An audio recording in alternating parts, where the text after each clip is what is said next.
There's no way I should say that out loud. A consultation. I'm willing to consult. You will be my trusted source. How does that sound? Hi, everybody. I have lots of experience, newly minted experience, no less. So there you go. There you go. I want to know. So I waited all day. I wanted to contact you so bad, and I didn't. And I waited till we're live to ask you. So you've got to tell me.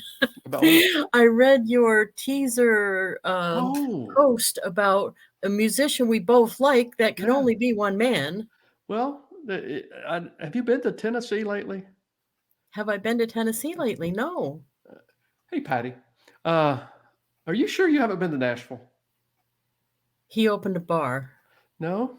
I haven't been to Nashville lately. No, I mean, what's lately? I haven't been in the last couple of years. I went before that. Well, there was a news story out of Nashville this morning, and those of you who know Lisa and I, you know that we're both huge Garth Brooks fans.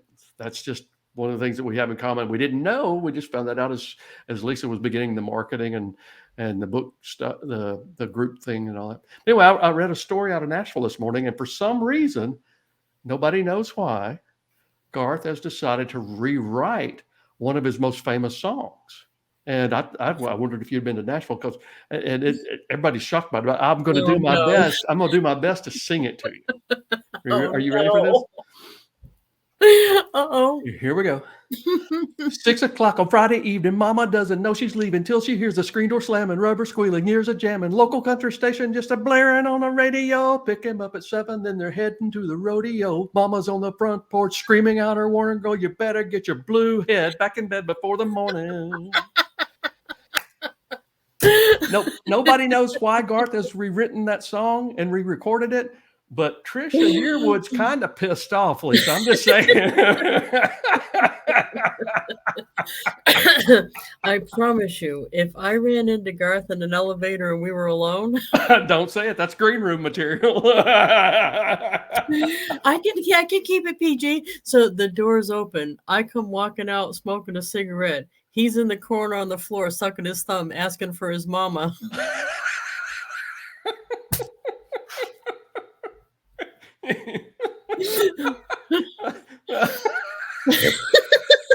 You don't even know what to say. I really don't. I started it too. It's my fault. It is your fault, like most things. I like that. Yeah, so I like the Squirrel Hunter. That's awesome. But but I have a new name. That's all right. I gave myself that name in the green room tonight. A self-designated. That's always my best. Oh, Debbie Britt's on. And Peg. Hey, Debbie. Yay, and Penny's on. Laurie and Penny. Yes, yay. And Lori. Yeah, Lori, I was just talking to Lori about something. Yay. And Michaela Fields. Yay. We love you guys. We're glad you're here. Yeah, Lori wants to have a blush-o-meter for you. So we can see how much the blush is. Yeah. That's what I'll start doing. When you start your things that you know are going to make me do that, I'm start going. Yeah, but they might take that the wrong way. I need that blush meter now. Hey, just for your benefit, you have no idea how many times today I practiced doing that song because you got to do that entire verse in one breath. Oh, because you can't go 6 o'clock on Friday evening. Mama doesn't know she's leaving. You can't do that. And I'm sitting there going, I've got to get this. Because I decided I was going to serenade you tonight, and I had to get it. Oh, thank you. That was awesome. Yeah, you're my partner. That's how we say it in Texas. Or actually, in Texas, it's partner. It's a D. Howdy, partner. Yeah, partner. Yeah. I wish I remember who it was on the call. Penny was on the call. Who was saying about they listened to the Audible and it was so awesome on the send out cards call because she was saying that it was your sexy voice, sexy man. Look at I knew that'd get you. Oh, I want to tell him our big news. Jeff can't be with us next week. He's abandoning us. and I'm gonna have Jenny Bellinger on, the Dom, the direct sales Dom, and we are going to mercilessly pick on Jeff that's not here, so he can't defend himself. I will at least see the replay. Oh, we're gonna have so much fun. Yep, I'm going to be traveling next week. I'm actually going to Alabama to see a friend of mine. Nice. Jack Amberson, that's one of the main characters in the Unexpected Tour Guide. I'm going Oh, to see him, nice. Oh, that's awesome. and so I'm just going to there. If I have time, I may run up try to see my sister. For it's just a very short trip. I'm going Yeah. to drive out. I think I'm leaving on Saturday morning. I think is the plan. No, I Sunday know morning. I know I don't think I interacted with him except briefly because we're friends on Facebook, but if you think about it, tell him I'm thinking of him too, please. Will do. And That's I'm going to take him a copy of Blue Hair. oh, He may already good. have one, but I'm going to take him one anyway. Good. Now, Yeah, for those of you that don't know, Jack is actually, he was my first sales manager. He is one of the characters that I write into the storyline of the Unexpected Tour Guide. And I always tell people he allowed me to use his name, which was very nice of him. And I really did write the character of the man in there. The story's still fictional, just like Blue Hair, the story's fictional. But I wrote the character of Jack into the book. He's a very important mentor to me. And matter of fact, I always say he changed my life, my children's life, my grandchildren's life, and everybody else who there's possible, because he's such a good man, and how he loved his children was new to me. I had not seen that happen that way, and so it changed things. So for those of you who have the long-standing know of me, that wasn't right. The long-standing know of me. What the? That have known me for a long time. Jack is Jeff's Angie. That's Angie Rossi is like that for me. We have that. Yeah. Yep. Except poor Angie. I look at Angie like a dad, when in reality we're only like 8 years difference in age. Exactly. He's like a big brother to me. I think there may be 14 years difference between Jack and I. He's older than me. I should say big brother. I didn't think of that, because I always think of him as a dad. You know what? He's like a coach, though. He was a coach in high school coach, and he acts like a coach in business. Right. And he always was good about that. So I always think of him as a coach. But he was like a dad figure, and that probably drove him crazy because he's not all that much older. But he's one of those guys. He looks the same age all the time. Huh. The whole time I've known him. But you know what I mean? I don't know why he's just looked the same age the whole time. Yeah. So, yes. So what's been happening in New Hampshire today? Well, we got the play going on. What I put out for a thing to talk about today was, of course, the what's the matter? Oh, could we just turn on the AC in there? Yes, it's a remote. Yeah, yeah. Okay, sorry. That's the theater group is here, and they're rehearsing one of the sections. They do it in parts. So Alex is in the play this year, and they just want to turn on the air. So, all right. But what I want to talk about is consistency, and it's funny because when I get something that works, you've seen me do this already. I do it again, right? So. Right. This experience has been better with the play because we did this a year ago. Mm-hmm. A year ago, though, I didn't know what I was doing and I was making it up. So now at least I don't have to make it up quite so bad. I just can rely on what I used last year. Okay. But well, you know why, don't you? Because this is working for you. Working for me. It is so funny because we were talking about this on the 1 o'clock thing. Half of this stuff, half of everything in my life that looks like I know what I'm doing, you know what it is? It's because so many other people are not making any effort, that even if I make a little effort, it ends up making me look like I'm a stupida. When in reality, I'm really not doing that much extra. I'm just doing a little bit extra, and that's all it takes. People, just do a little bit extra. See, that's the point in so many things. There's a term, it's a Cajun term called lagniappe, and it's basically it's giving or offering a little more than is expected or required from you. And the etymology of the word goes back, my understanding, is to the old days of the general stores when you would take a sack in to get your flour or your sugar or your salt, but you would take a sack in and they would fill up the sack. If you were buying 5 pounds, they would fill it up with that. And then after they'd given you what you were paying for, they And then would put a little bit. then take another little scoop and pour that in as well. And that little extra scoop was called the lanyap. And I southernize everything I do. I call it that little extra that makes everything mo better. Mo better. Mo You better. know? And it's so funny how many times people in any sales field, whether it's direct sales, any kind of entrepreneurship, any kind of independent sales, people tend to think that there's got to be a huge difference between those who are very Oh, successful it's- and those who are not. And the truth is, it's never the huge difference. It's always a little different, but in several categories. And it's, being willing to go above and beyond, make that extra call, make that extra contact, do what you do. You send out 5 cards every day, things like that. It's just a little thing. It's not a big thing, but it's a little thing, as you say in the consistency rule, done over and over and over. You can't control everything in your life, but you can control how consistent you are. And if people understand that and they say, okay, I'm going to be a little better in every area, every day, then what happens is things start falling into place. And it's like nothing I've ever seen. I had we were talking about this fellow in the green room. I had a guy that worked with me with Aflac. He was one of my regional managers, and he used to be a professional athlete. He played with the Harlem Globetrotters. And when he went through training school, he and I just kind of clicked real easily. And he went through one of my first training schools when I had just taken over the state. And he was, don't get me tickled because I know where you're going with that, right? But he'd had some sales experience. I said, his name was Hammy. I said, Hammy, I really need somebody to go out and do exactly what I say. You'll be successful if you do. And I need that as an example and somebody to rise quickly through the ranks. Well, he was fantastic. He was extremely disciplined.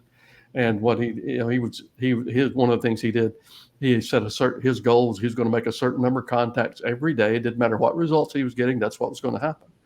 And we did a lot of face-to-face calls on new companies back then.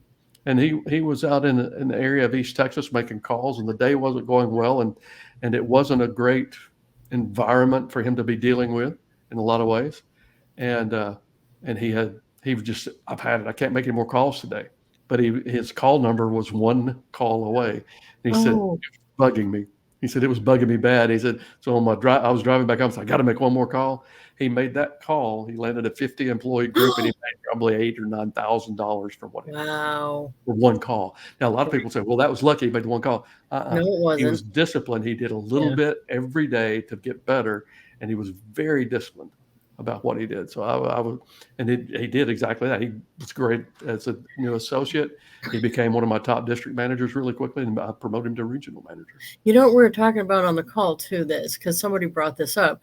They acted like I don't ever fall off the consistency wagon. That's not true. What the difference is that even now I keep working on if I fall off, or I say when I fall off the consistency wagon, I try to make the time that I get back on it shorter and shorter and shorter. Right. So, yes, there's been days, so I'll go, oh man, I missed it yesterday. I'm not going to let 2 days go for sure. Right. And I just have to, it's hard to do. Yeah, but I think it's getting back on. Yeah. Well, I experienced the same thing in my writing. My goal is to write 2 to 4 hours every single day. I wake up at usually 5:30, something like that in the morning.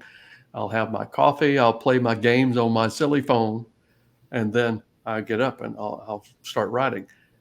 Many days I hit the 4-hour mark. Many days I'll hit the 2-hour mark. Some days life happens and I don't hit anything. But even on those days, if I can at least make myself go in and write a couple of paragraphs, even if it's not about the book I'm working on at the time, maybe a future book. That's still good, though. It keeps writing. My momentum going. Yeah. Right. And if you can be consistent, I heard from a very good source. If you can be consistent, you can be successful. I should have had the rule up here so I could read it for you. It's funny on the send out cards, the call the other day, I was on there and they said the success rule. It's I just heard. that they didn't say the success rule. So I couldn't help myself. I typed it in the comment because they said a whole bunch of people have to know what you do to make this work. And I'm like, oh my God, that's the success rule, people. Rule number one.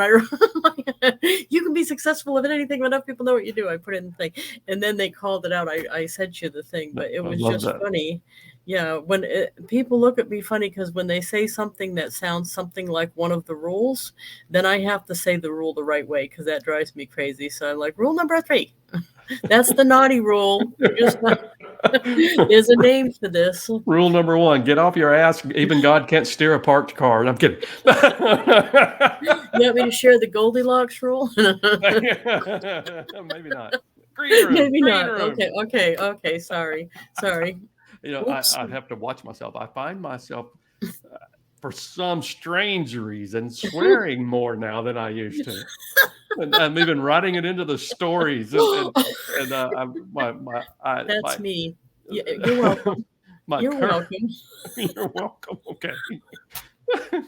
But the current person I'm working to co-author with, you very rarely will hear that person swear. Yeah.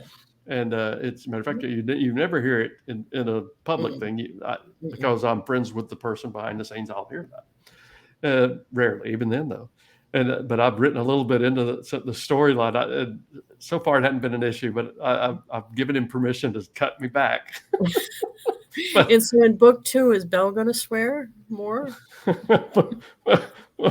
Well, maybe we should have a book 2 be a list of Belle's favorite cuss words. Not only her favorite cuss words, but her favorite dishes on the buffet. She loves salad and she loves. I don't know. I heard she likes meat. Oh, look at you. Okay, moms, if you got kids, put your fingers in their ears now. I meant like hamburger and chuck roast. Yeah, chuck roast, I believe. Oh God, I'm gonna be gasping for I apologize, air. everybody. That's not okay. Here we go. Back on track. Back on track. Yeah. So consistency rule. So to me, some of the things, the card thing is one of the easiest things I do. But you know what I look at, my whole thing is, in business you have problems you're trying to solve, right? Like making a sale, or getting more people to know what you do. Those are all like little problems. And I feel like I'm wearing a tool belt and I'm trying to figure out which tool to use first. And send out cards is one of my big go-to. Shuffle, the virtual business cards, one of my big tools. Social media, also whitepages.com. But it's all about relationships. How can I get their information? How can I keep it? Oh, what? I'm laughing at Laurie's comment. Peter Pans. For those of you that don't see it, Laurie just wrote, thank God I just ran to the potty or I'd have peed myself. I think Laurie's familiar with which buffet of which I speak. The buffet of which I speak. So keep going about the consistency rule, please. Otherwise, if I have to remind you again, I know what's going to happen. Your little hand's going to come up like that again. I'm proud that people listening to the Audible really like it. Just like you said I would be. You said that at the beginning. You said when you were giving me we need to buckle down and make this happen, you were really serious. And you said, this is going to be something we're going to live with for a long time. Oh, Laurie's right. Buffet du jour. Anyway. But no, you were right. It's just that I think the part is funny, and I thought it was funny at first that you didn't. You thought I wouldn't want to share that I was being a jerk. You weren't being a jerk. You were so out of your comfort zone, kiddo, and you stepped up. Yeah, it wasn't easy. But then that whole hour I sat on the edge of my bed calling you everything but fit to live. And then I got back on the call. Then I got back on. I sat there for the whole hour going, I am not talking to him again. I don't care what he does. He can do whatever he wants. And I'm like, I was like all kind of moving my head around. I am like not going to talk to him. He can just finish that. He can just have the whole thing. I don't care what he does. And I was talking to myself and gesticulating and everything. And then I went on to Gesticulating? gesticulating. This is gesticulating. Okay. Yeah. And then yeah, I know you know what that word means. So then so I'm gonna then Google it while you talk. when it came time to get back on the Zoom, though, I did. And I don't know. And then you sweet talked me into finish, and we finished that. And I didn't want to kill you really too bad. So Well, it's like you think back about some of your favorite teachers that you had in school. Sometimes they weren't. It wasn't like you were necessarily enjoying the moment, but they kept you going. They kept you on track. They kept you doing what needed to be done to get you through it. And then you felt so good about the combination of that you got it done, plus it was over. It made it. You look backwards, it all looks rosy now. well, when you called me the next day, I started in again, going on and on. I'm like, you know what he wants? He wants me to record something again. He doesn't happy with something. He's gonna record another chapter, and I'm going on and on and on and on before I actually get on the call with you. And instead, you were like, I kind of threw you in the deep end. Yeah. And I brag on you every time anybody talks about the audiobook, and we get a ton of great comments about the audiobook. Every time anybody talks about it, I brag on you, kiddo, because that anytime anyone steps into an area where it's not their comfort zone, they're having to really stretch themselves, and they stay after it and they succeed at doing it. That's a huge, huge lesson for anyone. But you know how I was saying when I fall off the consistency, I'm trying to make it shorter between the time I have the fall and I start again. Right. I'm trying to do that too with my reaction for doing something I'm not comfortable doing, because I obviously act like a third grader. I cry and oh my God, I'm so embarrassed at how bad I acted, but I'm trying to, I'm not going to think I'm not going to have any reaction, because that's not me, but maybe I can recover from the reaction and not spend an hour on my bed cussing the other person out. I want to get past having that bigger reaction. Oh yeah, Scott said snot bubble crying. Yeah, that happened too. Oh yeah. Well, here's the thing. I don't think you acted like a third grader. It was more like a spoiled teenager. I'm kidding. No, I did. I did though. Actually, truthfully, that's not too far. When people go through puberty and they're experiencing all the crap's going on in their head and all that, it's tough, male and female. And it was like that. This was something that was so new to you. And you, as far as I'm concerned, kiddo, I couldn't have asked for more. And it's going to be even easier when we finally do the sequel, that you'll be that much more comfortable, and it'll be I'm fun. so good at avoiding stuff that is uncomfortable for me. Did I ever tell you when I first bought the 1-ton box truck that I drove around the country? I actually went 6 weeks, and I was so proud. I went around and told everybody. I went 6 weeks without backing that truck up. Everywhere I went, I made sure I could drive out, because I wasn't backing that thing up, because I was so scared of hitting something. So, but anyway, backing up's easier now because all the vehicles have those backup cameras on them, or not all of them, but a lot of them do. Yeah, they probably do. And I spend 90% of my time driving my Ford F-150 Lariat. I actually bought it back in 2011 or 2010. It's a 2010 model. I bought it in early 2011, I think it was.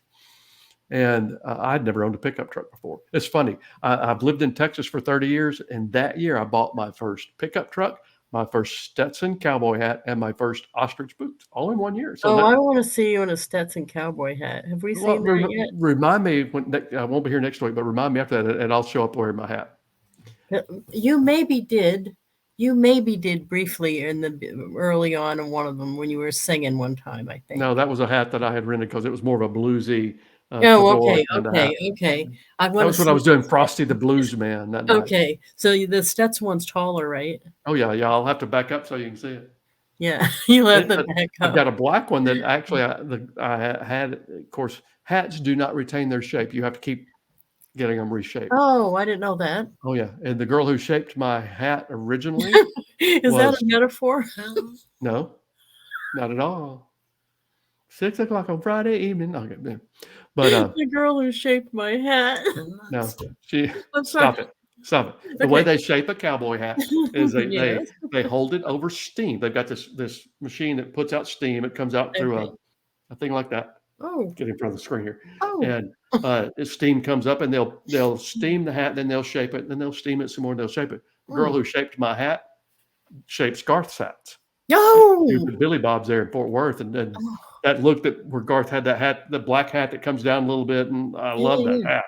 And so I bought the same hat, and I said, "You got to shape it like Garth," and so she did. But did you ever wear any of the? What were those Mo Better shirts? Isn't it Mo Better? I would wear the Western shirts a lot, but I don't wear them much anymore right now because of this stage in my life. If you see me wearing anything other than shorts, it's unusual, and so those shirts don't really go with shorts. I tend to wear my Tommy Bahamas and golf shirts, and all that. So this is a Tommy Bahama. Here, Tommy Bahama. There you go. I'm going for a look too. That's not Tommy Bahama. That might be your mama, but not Tommy Bahama. Hi there, big boy. Oh, there you go. So that was a full-on blush. There we go. They're gonna take that wrong if you do that. I'm telling you. Go ahead. There is a Tommy Bahama store in the Woodlands, Texas. And back when I first moved to Texas, I've spent a lot of time there. They had a restaurant even, and it's a clothing store, but they had a restaurant and a bar. And I actually met a musician there that we became friends. And anyway, but there was a lady that worked in there that taught school in the Woodlands, and she was like a third grade teacher or something. And I was single at the time, and she was single, and we never dated, but she obviously was friendly, and so, but she would get me her employee discounts. So I damn near own. Excuse me, everybody. I darn near own stock at Tommy Bahama because of how many shirts I would have. Right now, I'm guessing that I've trimmed back. I probably only have 8 or 9. So. Oh yeah, we're matchy the color, matchy. So, I think my shirt has a little more oomph though. I was trying to explain to somebody the other day about our live shows and how we really do try to teach something. We try to have some fun.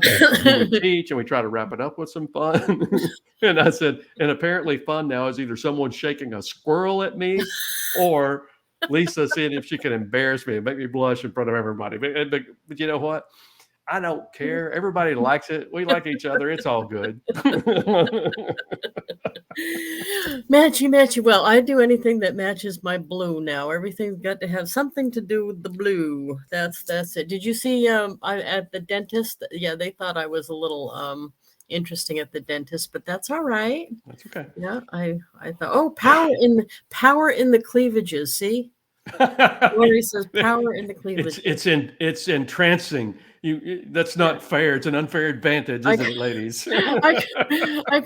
I call this the showcase. The showcase, yes. That's what it is.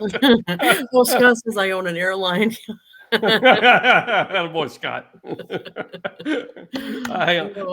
My name is Elon Musk. If I'm in a bar, they don't know. All right. I would never tell a lie like that. I would tell a completely different lie, but not that one. Oh, Lori said we're cut from the same cloth. She's talking about you? Okay, good. We're both from New England. That's it, Lori, I think. Yeah. When we got in the green room, Lisa was finishing up her dinner, and she was eating New England style clam chowder. Yeah. I absolutely love that. My wife and I, one of our very first dates, trip, we'd known each other for years, so it wasn't like it was the first date. But our first, when we finally started dating, we went on a trip to New England, and we flew into Boston and spent the day just going around seeing so many neat things. We had clam chowder at some place, which I loved. We went to the bar that is what they use for Cheers. It's actually Cheers. called Oh, the I've Bull been and there Finch. too. Yeah. Yeah. And then I I love also that. sat at a bar across from this cemetery that where Samuel Adams and some others Oh, are yeah. buried.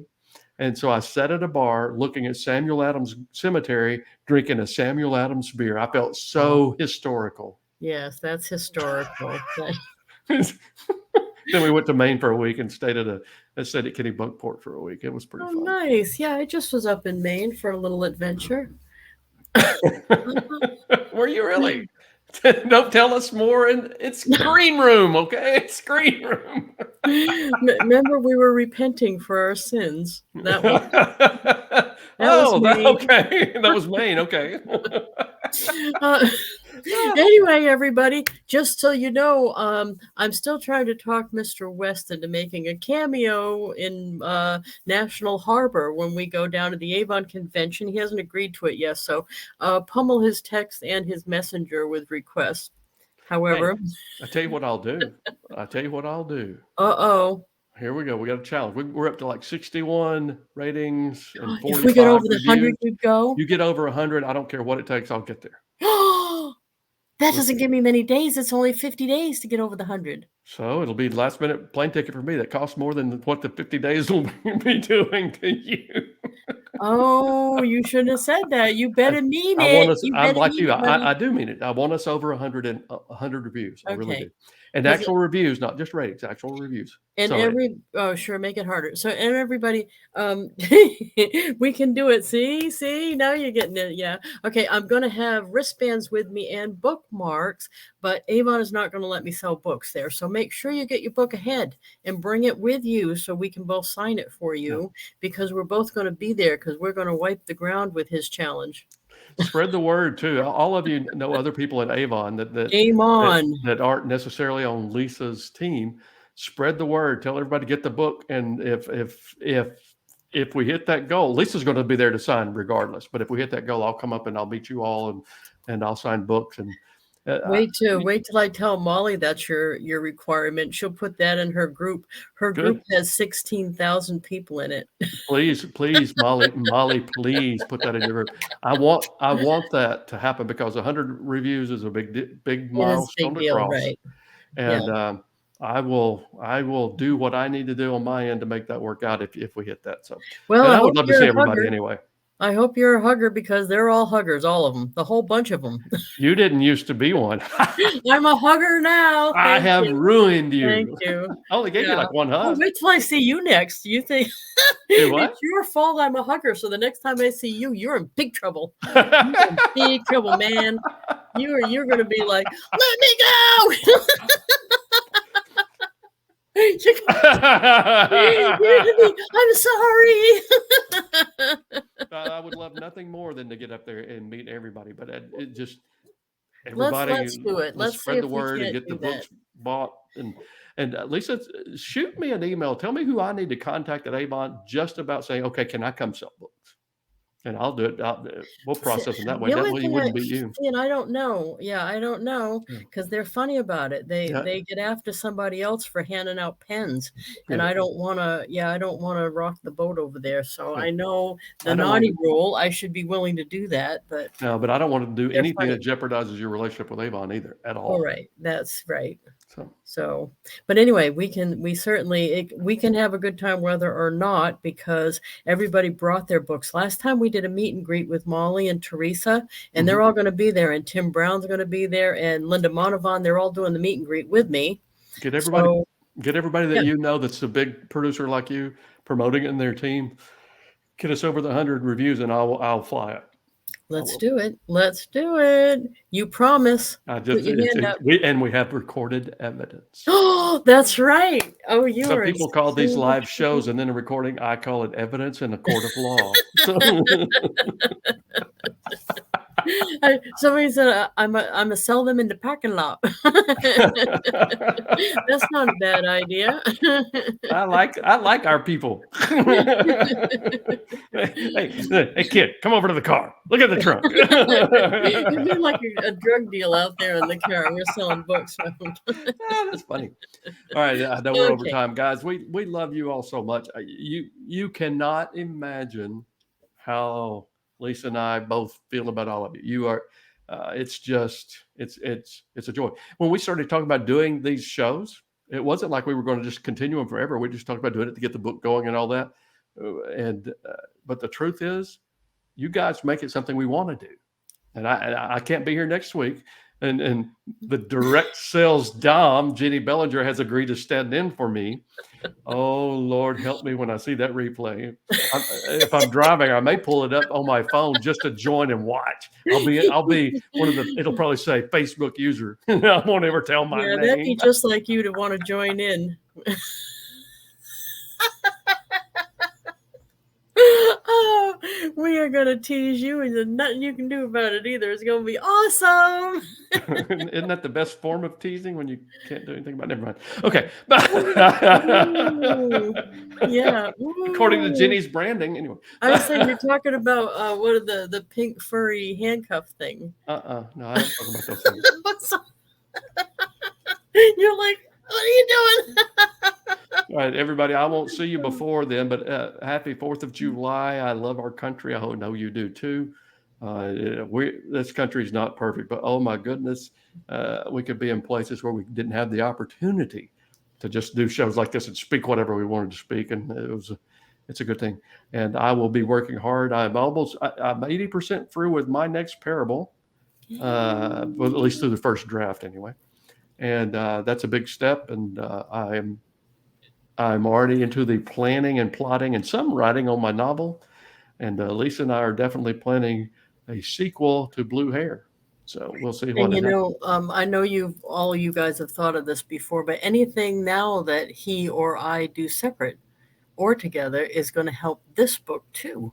Absolutely. So this book is our baby together, not just him and I, but all of us in the group, our baby together. Yeah. And anything that either one of us do now brings attention to it. Yep. So everything helps. All of it helps. Yep. I was on a podcast recently with Bill Ellis, and that's part of the topic. You and I both, every time we're anywhere, we bring up this. And this is kind of magical. It's getting legs. It's being so well received. It's winning awards. This is, and what I kind of felt like pretty much from the beginning, is going to be one of those special things that, if we all love it as much as I think we all love it, and we keep spreading that, it's going to be around probably longer than either one of us. It's getting momentum for sure. It's getting momentum. Mo better. And get good at lanyap. Be consistent. The consistency rule. A little extra. The little extra. Okay. That makes everything mo better. The little extra that makes That's a lot extra. Stop that. You're in trouble, really. Okay, here we go. Thank you guys. very Bye, much. everybody. Love you.